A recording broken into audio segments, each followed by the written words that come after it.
जय हिंद दोस्तों। तो आज से हम स्टार्ट कर रहे हैं परसेंटेज इनके प्रतिशतता की मैराथन क्लास, जो आपके एसएससी के कोई भी एग्जाम और रेलवे एक्सेट्रा जितने भी कंपटीशन एग्जाम होते हैं उनके लिए ये बहुत एफिशिएंट रहेगी। तो चलिए, तो आज हम डे 1 से हम परसेंटेज की क्लास स्टार्ट करेंगे। तो सबसे पहले हर एक इंसान के जीवन में कुछ बातें होती है, तो इसी के लिए मैंने एक लाइन लिखी है और हर एक स्टूडेंट को ये चीज़ समझनी चाहिए कि क्यों लिखूं अपनी संघर्ष की कहानी, क्यों लिखूं अपनी संघर्ष की कहानी। जीत पाने की जिद है पुरानी, जीत पाने की जिद है पुरानी। और इसी के साथ, इसी मोटिवेट के साथ आप पढ़ते रहिए। ये आपके लिए हमारी तरफ से एक प्यारी सी लाइन थी।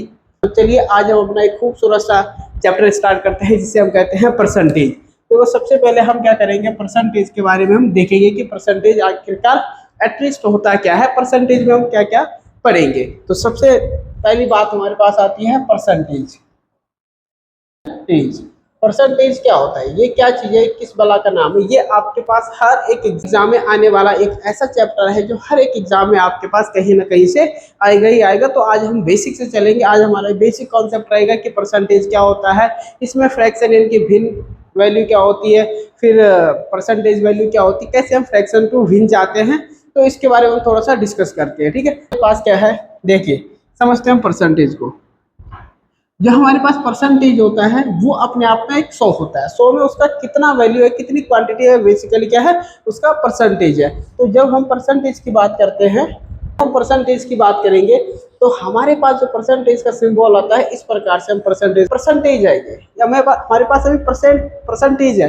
अब इसको अगर हम फ्रैक्शन में देखते हैं, अब अगर हम इसको इसका देखते हैं फ्रैक्शन, जिसे हम क्या कहते हैं, भिन्न, जिसे हम क्या कहते हैं, भिन्न। अगर मैं इसको भिन्न में लिखूं तो मेरे पास जो इसकी वैल्यू है वही मेरे पास, अगर भिन्न में बात करते हैं तो भिन्न में इसकी वैल्यू 1/100 आती है। 1/100 इसकी वैल्यू होती है। यानी कि अगर ये परसेंटेज है, अगर परसेंटेज को फ्रैक्शन है तो फ्रैक्शन में 1/100 इसकी वैल्यू होती है। अदरवाइज ये परसेंटेज का सिंबल है। ये क्या है, परसेंटेज का सिंबल है। अच्छा ठीक है, तो इसी में देखिए अब हम यहाँ से एक चीज और आगे सीखेंगे कि भाई अगर ये परसेंटेज है, ये फ्रैक्शन है, यानी कि परसेंटेज ही फ्रैक्शन की वैल्यू में ये रखता है। और अगर मैं 1/100 यानी कि ये हमारे पास परसेंटेज होता है। अच्छा ठीक है, तो हम यहाँ से क्या सीख रहे हैं कि जो हमारे पास कोई भी नंबर अगर हमारे पास परसेंटेज में होगा उसे हम फ्रैक्शन बना सकते हैं, यानी कि भिन्न बना सकते हैं। अगर कोई भिन्न होगी तो उसे हम क्या कन्वर्ट कर सकते हैं। इतना तो हमें यहाँ से समझ में आ चुका है। जब हमारे पास परसेंटेज ये है तो ये हमारे पास फ्रैक्शन है। तो मैंने इतना समझ लिया कि जो मेरे पास परसेंटेज कहीं पे लिखा होगा तो मैं उसे भिन्न बना सकता हूँ, और भिन्न वाली संख्या को मैं क्या कर सकता हूँ, परसेंटेज में कन्वर्ट कर सकता हूँ। यहाँ से मुझे इतना तो समझ में आ गया। ठीक है, अगर इतना मुझे समझ में आ गया तो चलो ट्राई करते हैं हम इसको एक भिन्न बनाने के और एक परसेंटेज को लिखने की। सपोज हमारे पास किसी ने बोला 20%, क्या बोला है, 20%। अभी ये परसेंट है 20%। अच्छा, अगर मैं इसको भिन्न में यानी कि इस फॉर्म में लेके आऊँ, इस फॉर्म में लेके आना चाहता हूँ तो मुझे कुछ ना कुछ तो करना पड़ेगा। तो वहां पे हमारी वैल्यू क्या होती है, 1/5, 1/5। अब इसी चीज को हम सीखेंगे कि 1/5 आखिरकार एटलीस्ट हुआ कैसे, एटलीस्ट हमारे पास 1/5 हुआ कैसे। और अगर मेरे पास 1/5 है तो मैं उसे क्या लिखता हूँ, 20% लिखता हूँ। क्या, 20%। एक छोटा सा एग्जाम्पल समझाता हूँ आपको। देखिए आपके पास, देखिए एक छोटे से एग्जाम्पल समझा, 20% है, 20% को मैंने क्या लिखा, 1/5। लेकिन हुआ कैसे ये उन बच्चों के लिए है जिनका बिल्कुल ही बेसिक नहीं है, बेसिक बिल्कुल भी कंप्लीट नहीं है। उन बच्चे, ये बच्चे क्लास देख सकते हैं, लेकिन जिनका बेसिक कंप्लीट है तो उसे स्किप भी कर सकते हैं, इस वीडियो को स्किप भी कर सकते हैं, लेकिन देखिएगा। ठीक है, तो चलिए अगर हम बात करेंगे यहाँ पे 20% का मतलब 1/5 होता है। कितना होता है, 1/5 होता है। अच्छा, अगर मेरे पास एक कैसे हुआ, अगर मैं थोड़ा सा सोचूं तो मेरे पास एक चीज होती है, यदि मैं परसेंटेज से फ्रैक्शन में आता हूँ, ये मैंने पी लिखा है परसेंटेज को और ये मैंने एफ लिखा है फ्रैक्शन को। ठीक है, एफ लिखा है फ्रैक्शन को। अब जब मैं परसेंटेज या फ्रैक्शन में जाता हूँ तो मुझे पता है कि जो फ्रैक्शन की वैल्यू होती है वो 1/100 होती है। 1/100, और 1/100 जब हो जाएगा तो वो एक फ्रैक्शन में चेंज हो जाएगी। किस में चेंज हो जाएगी? एक फ्रैक्शन में चेंज हो जाएगी। अच्छा ठीक है, तो समझ गए हम। तो जैसे मैंने 20% लिखा, क्या लिखा है? 20%। मैंने लिखा आपके पास 20%, मैंने लिख लिया 20%। 20%। अब देखिए ये जो परसेंटेज है, इसको इसकी वैल्यू हमारे पास क्या है? 1/100। तो मैंने 20 मल्टीप्लाई 1/100 लिख दिया। कितना लिख दिया? 20 मल्टीप्लाई 100। अब यहाँ से मेरे पास क्या हो जाएगा? यहाँ से मैंने देखा कि 20 कम 20, 20 बजे 100, तो यानी कि 1 1 जा, एक ही कम एक और 5 कम 5। तो जो मेरे पास ये वैल्यूज बन के आएगी, ये वैल्यू बन के आ गई फ्रैक्शन में, तो 1/5। तो हमने यहाँ से क्या सीखा है? अगर कहीं पे भी आपको परसेंटेज होगा, कहीं पे भी आपको परसेंटेज होगा, तो उस परसेंटेज को हटाकर आप 1/100 से या तो मल्टीप्लाई कीजिए, या फिर आप ये भी कह सकते हो कि डिवाइडेड बाई 100, डिवाइडेड बाई 100। आप दोनों चीज कह सकते हो, या फिर आप क्या कहो कि मल्टीप्लाई कीजिए उस नंबर के साथ 1/100 का, या फिर आप कहिए कि डिवाइडेड बाई 100। जैसे कि सपोज एक एग्जाम्पल मैं दूसरा लेता हूँ आपके लिए, ठीक है। 30%, मैंने लिखा है 30%। अभी जो परसेंटेज है 30% है, इसको मैंने किस में चेंज करना है?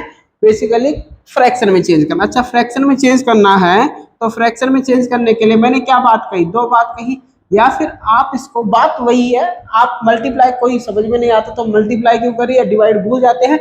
लेकिन मैं बेसिकली आपको बता रहा हूँ कि अगर आप भूलते हो तो इस प्रकार से कीजिए। 30% की वैल्यू आपके पास कितनी हो जाएगी? 1/100। 1/100 डिवाइड का बिल्कुल ही झंझट खत्म। जो बच्चे अभी बिगिनर है, जो अभी सीख रहे हैं, लेकिन अगर जो सीख चुके हैं तो वो 30/100 डायरेक्टली कर सकते हैं। 30/100 डायरेक्टली कर सकते हैं। फिर हमारे पास यहाँ से जो वैल्यूज बन के आ गई, ये 0 से 0 कटी, और यहाँ भी 0 से 0 कटी, तो इसकी वैल्यू मेरे पास क्या है? 3/10, और यहाँ भी मेरे पास 3/10। जो भी बच्चा, तो इस प्रकार से हम किसी की वैल्यू, इस प्रकार से हम इसकी वैल्यू फाइंड आउट कर सकते हैं। लेकिन जो बच्चा भी बिगिनर फेज में है कि वो नहीं समझ पा रहा कि कैसे हो रहा है, तो आप परसेंटेज की जगह 1/100 से मल्टीप्लाई कीजिए। ठीक है, आप क्या कह रहे थे कि भाई मैं क्या करता हूँ, परसेंटेज से फ्रैक्शन में जाता हूँ, फ्रैक्शन में जाता हूँ तो मैं डिवाइडेड बाई 100 करता हूँ। भाई मैं इसका उल्टा ला रहा हूँ, अब मैं फ्रैक्शन से परसेंटेज में जा रहा हूँ, तो डिवाइड की जगह मैं क्या कहूँगा? Multiply by 100। यानी कि डायरेक्टली बात है कि 1/100 लिख लो। यहाँ पे आप फ्रैक्शन से, अगर परसेंटेज से फ्रैक्शन में जा रहे हो, इसका मतलब क्या है? दोनों का मीनिंग एक ही है, इन दोनों का मीनिंग एक ही है। अब यानी कि या फिर मल्टीप्लाई की जगह, सॉरी, डिवाइड की जगह मल्टीप्लाई आप कर रही है, या फिर 1/100 को सीधा उल्टा कीजिए। क्यों? क्योंकि अगर आप परसेंटेज से फ्रैक्शन में जाओगे तब आप दो चीज करोगे, या डिवाइडेड बाई 100 या मल्टीप्लाई बाई 1/100। तो मैंने क्या कहा, अगर आपने इसको उल्टा जाना है, फ्रैक्शन से परसेंटेज में जाना है, तो इन दोनों चीजों को उल्टा कर लो। यानी कि हमारे पास जो ये डिवाइड का है, डिवाइड का उल्टा मल्टीप्लाई होता है, और इसका उल्टा हमारे पास कितना हो जाएगा? 100 इसका उल्टा हो जाएगा। लाइक एक एग्जाम्पल से समझते हैं, 1/4, ये हमारे पास एक फ्रैक्शन वैल्यू है। अब मुझे क्या करना है? परसेंटेज में जाना है, तो मल्टीप्लाई बाई 100%। मैं काटता हूँ 25 चौके 100, तो ये 25% इसका आंसर आ जाता है। तो 25% इसका क्या हो गया? बेसिकली आंसर हो गया। ये तो बेसिक था, लेकिन आपको इन परसेंटेज वैल्यू को आपने और फ्रैक्शन वैल्यू को याद करना है। सपोज मैं क्या लिखता हूँ, एक फ्रैक्शन वैल्यू लिखूंगा मैं, अब मैं फ्रैक्शन वैल्यू लिखूंगा, और एक साइड में क्या लिख रहा हूँ फिलहाल? परसेंटेज वैल्यू, परसेंटेज वैल्यू लिख रहा हूँ, ठीक है ना। इन दो चीजों को लिख रहा हूँ। मैंने लिखा 1/2, इसकी फ्रैक्शन वैल्यू थी 1/2, इसकी परसेंटेज वैल्यू हमारे पास कितनी हो जाएगी? 50%। कितना हो जाएगा? 50%। वही मैं अगर लिखता हूँ 1/3, 1/3, मैं लिखूंगा 1/3, तो इसकी वैल्यू हमारे पास कितनी हो जाएगी? 33। 1/3% भी लिख सकता हूँ, और मैं क्या लिख सकता हूँ? 33, सही, सॉरी, 33% भी इसको लिख सकता हूँ। मैं इसको इस प्रकार से भी लिख सकता हूँ, 1/3। अब आपको पता है कि 1 के साथ आपने क्या करना है, यहाँ पे समझिएगा। 1/3 का मतलब क्या है? मल्टीप्लाई बाई 100, यानी कि पूरा डिवाइड नहीं होगा तो 100 बटे कितना हो जाएगा? 3, यानी कि 33 तो मुझे पता है 99 होता है 1/3%। ठीक है, लेकिन अगर आप इनको, ये वैल्यूज आपको क्या करनी पड़ेगी? याद करनी पड़ेगी।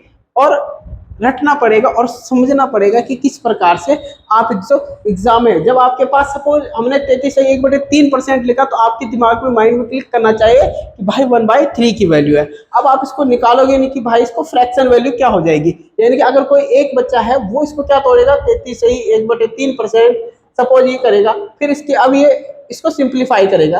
ये कैसे सिंप्लीफाई करेगा, 33 से 99 और एक मेरे पास 100 हो जाएगा, 100/3 करेगा, फिर ये परसेंटेज। और इसके बाद ये क्या करेगा, 100/3 मल्टीप्लाई 1/100, और ये 100 से 100 कैंसिल आउट करके 1/3 निकालेगा। लेकिन आपको नहीं करना है, आपको इसको बिल्कुल भी नहीं करना है, आपको इसको नहीं करना है। क्यों? क्योंकि ये आपके काम का एग्जाम में नहीं है। आपके काम का क्या है, आपको जहां 1/3% या 33.33% दिखा, तो आपको सीधे क्लिक करना चाहिए कि 1/3% की वैल्यू ये निकल के आ जाएगी। ठीक है, अब चलते हैं हम आगे थोड़ा सा। उसी प्रकार से अगर मुझे कोई बोलेगा 1/4 25% 25%, 1/5 20%, ठीक है। 1/6 वेरी इंपॉर्टेंट है ये, 1/6। 1/6 का मतलब क्या है, अब इसकी मुझे परसेंटेज वैल्यू निकालनी। अच्छा, इसकी परसेंटेज वैल्यू निकालनी है तो हमारे पास कितनी हो जाएगी इसकी परसेंटेज वैल्यू। अब आप इसको याद करना है, अब आपको इसको याद करना है। देखिएगा कैसे मैं आपको निकालना सिखाता हूं। थोड़ा सा मैं आपका ध्यान इस तरफ ले जाना चाहूंगा कि इसको आप कैसे निकालोगे। देखो, एक हमारे पास क्या था, मैं यहां से एक चीज समझ पा रहा हूं, अगर मैं 1/2 लिख रहा हूं तो इसकी परसेंटेज वैल्यू 50% आ रही है, क्लियर। और अगर मैं 1/4 लिख रहा हूं तो इसकी परसेंटेज वैल्यू 25% आ रही है। अब यानी कि इसका मतलब क्या है कि अगर मैं इसका जो हर का दुगना कर रहा हूं तो ये जो परसेंटेज वैल्यू है वो अपने आप आधा हो रही है। भाई मैं इसका अगर दुगना करूंगा 1/8%, तो 25% का आधा कितना होता है, 12.5%। लो जी, यानी कि अगर मैं बोलूं, एक चीज देखता हूं मैं कि भाई मैं जितने का इसमें 2 के साथ गुणा करूंगा, 2 दूना 4, 4 दूना 8, 8 दूना 16, उतना मुझे यहाँ से आधा करना पड़ेगा। 50, 50 का आधा 25, 25 का आधा 12.5, ठीक है। तो यानी कि 1/2 50%, 1/4 25%, 1/8 12.5%। अच्छा, ये मैं समझ गया, ठीक है गुरुजी। अब आगे बात करते हैं 1/3 में। 1/3 में बात करते हैं। देखिए 1/3 की बात करते हैं हम, थोड़ा सा इसको डिलीट करना चाहूंगा।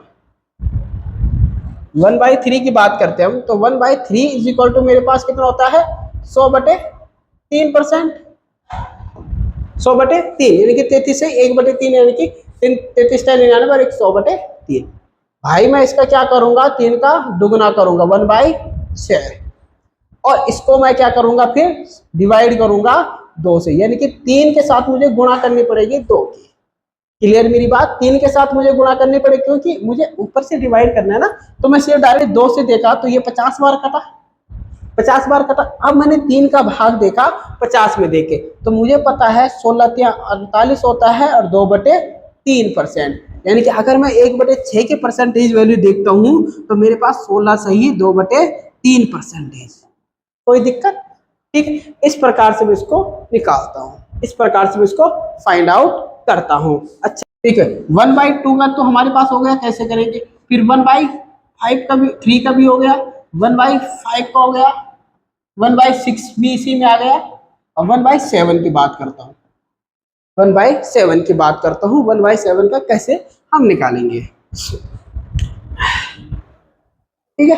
तो चलिए 1/7 का मतलब क्या है, 100 से मल्टीप्लाई कीजिए, 100 से मल्टीप्लाई कीजिए तो इसका भाग दे दीजिए, भाग दीजिए तो 7 एकम 7, कितना बचा 3, 7 चौको 28, कितना बचा 7/7।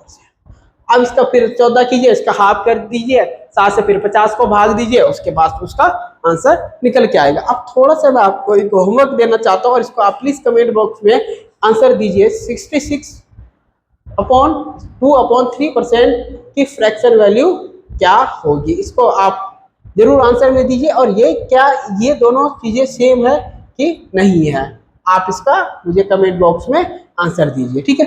अब चलते हैं हम अपने क्वेश्चन की तरफ, कैसे हम क्वेश्चन को सॉल्व करेंगे, ठीक है। पहला क्वेश्चन क्या है, कि 300 का 30% क्या है। पहला क्वेश्चन आपके पास बहुत इजी क्वेश्चन है, 300 का 30% निकालना। अच्छा, अब मुझे कोई बोलेगा कि 2000 का 50%, 1000, 500 का 50%, 250। अब इसने बोला है 300 का कितना 30%, तो आप इसको मेथड वाइज कीजिए, 30% डिवाइडेड बाई 100। अब अभी तक मैंने आपको सिखाया था कि परसेंट की वैल्यू हटेगी तो नीचे 100 लगेगा। अब 2 जीरो से 2 जीरो ऊपर नीचे काटे, आपके पास 30 या 90 है। अब ऑप्शन में 90 नहीं है तो इसकी वैल्यू हमारे पास कितनी है, 30 का 30% हमारे पास कितना निकलेगा, 90 निकलेगा। 30 का 30% 90। एक ऑप्शन में बना देता हूँ, 90 बना देता हूँ, तो इसका ऑप्शन क्या हो जाएगा, 90। लेकिन अगर आप इसको, जो मैंने आपको सिखाया था कि आप इसको फ्रैक्शन वैल्यू से याद कीजिए। देखो 30% है, 30% है, 30% की फ्रैक्शन वैल्यू अगर कोई मुझसे पूछने जाएगा तो मैं सीधे से बोलूंगा वो 3/10 होती है, 3/10 होती है फ्रैक्शन वैल्यू, मेरे पास 3/10 होती है। अब मैं क्या करूंगा, 300 गुणा, मैं ये नहीं करूंगा चौचलेबाजी कि 100 से मैंने मल्टीप्लाई किया 30 को परसेंटेज हटाया, नहीं, मुझे इसकी वैल्यू पता है कि 3/10, तो डायरेक्ट मैं मल्टीप्लाई कर लेता हूँ 3/10 का। जीरो से एक जीरो कैंसिल, यानी कि 30 गुणा आ गए 3 बराबर 90 आंसर। ऑप्शन में मिस्टेक है तो इसका आंसर कितना होना है, 90 इसका आंसर होना। चलिए नेक्स्ट क्वेश्चन की तरफ बढ़ते हैं। नेक्स्ट क्वेश्चन है 2500 का 20% क्या है। 2500 का 20% क्या है, ये आपके लिए कमेंट बॉक्स के लिए क्वेश्चन है, तो आप इसको कमेंट करके मुझे आंसर बताएगा। अब देखिए, ये क्वेश्चन बहुत इंपॉर्टेंट होते हैं और हर एग्जाम में पूछे जाते हैं। क्या कह रहा है, यदि अगर x का 120% 240 है। अब मुझे नहीं पता है क्या है, अब आप इसको थ्योरी से कैसे करोगे। x का मतलब होता है गुणा, 120%, 120% परसेंटेज हटाया और नीचे 100 लगाया। क्लियर मेरी बात, किसके बराबर है, मेरे पास 240 है। क्या है, 240। अब आप यहाँ पे सॉल्व कीजिए इसको, एक जीरो से एक जीरो कट गया तो आपके पास x गुणा आ गए 12/10 हो गया बराबर 240। 240 तो x इज इक्वल टू मेरे पास कितना हो गया। अब ये डिवाइस पूरा ही करवाता हूँ, स्टेप से करवाता हूँ, आपको इतना लंबा नहीं जाना है, आप डायरेक्ट इसको कैलकुलेशन से बड़े फास्ट तरीके से इसको कर सकते हो। 24 x बराबर मेरे पास कितना हो जाएगा, 2400 डिवाइडेड बाई 12, 12 दूना 24, यानी कि x बराबर मेरे पास आंसर कितना आ गया, 200 इसका आंसर आ गया। ये इसका बढ़िया वाला मेथड है, ये इसका क्या है, बढ़िया वाला मेथड है। लेकिन इस मेथड को अप्लाई कीजिएगा तब जब आपको कैलकुलेशन ज़्यादा करनी है। लेकिन अगर आपको कैलकुलेशन ज़्यादा नहीं करनी है तब देखिए आप इस क्वेश्चन को कैसे कर सकते हैं। मुझे पता है x का 20% का मतलब हमारे पास 100 हो जाएगा इज इक्वल टू 240। अब मुझे पता है जीरो से जीरो कट जाएगी, मैंने 6 से भी 2 से काट लिया, 2 6 का 12, 2 5 10, यानी कि बेसिकली मेरे पास x गुणा आ गए 6/5 बराबर 240 हुआ। अब ये डिवाइड और मल्टीप्लाई है, जो मल्टीप्लाई का है वो डिवाइड में जाएगा, डिवाइड यानी कि बेसिकली अगर हमारे पास मल्टीप्लाई और ये आगे वाली संख्या अपॉन में, तो हम इसको क्या कर देते हैं, रिवर्स कर लेते हैं, यानी कि उल्टा कर लेंगे। 5/6, 6 चौके 24, 40 आ जाएगा और 4 गुणा आ गए 5 बराबर 200। ठीक है, हमारे पास कितना आ जाएगा आंसर, 200 इसका आंसर आ जाएगा। तो ये हमारे पास क्या है, 200 इसका आंसर है। आगे हम बात करते हैं, इस क्वेश्चन को आप घर से करके लाएगा, ये 33.33% है, ये आपको खुद करना है। अब आगे बात करेंगे हम क्वेश्चन की, ये भी बहुत इंपॉर्टेंट क्वेश्चन है। देखिए आप इसको कैसे सॉल्व करोगे। 80% है, 80 का 40%, 40% का मतलब अभी बच्चे क्या करेंगे 100, फिर क्या करेंगे 30/100 का है, जहां जितनी बार का है उतनी बार मल्टीप्लाई लगाइए और जितनी बार परसेंटेज हटाना है उतनी बार नीचे 0 लगाइए, 100 लगाइए। ठीक है, अब देखो मैं इसको, आप अगर इसको करने पे आते हो तो आप इसको कैसे करोगे। देखिए 2 0 है, 1 2, 2 0 आपने 2 0 यहाँ से काट दी, फिर 1 2, 2 0 आपने यहाँ से काट दी। ठीक है, अब आपके पास ऊपर कितना बचा, 8 गुणा 4 गुणा 3 गुणा 2/100, काटा फिटी आपने कर ली।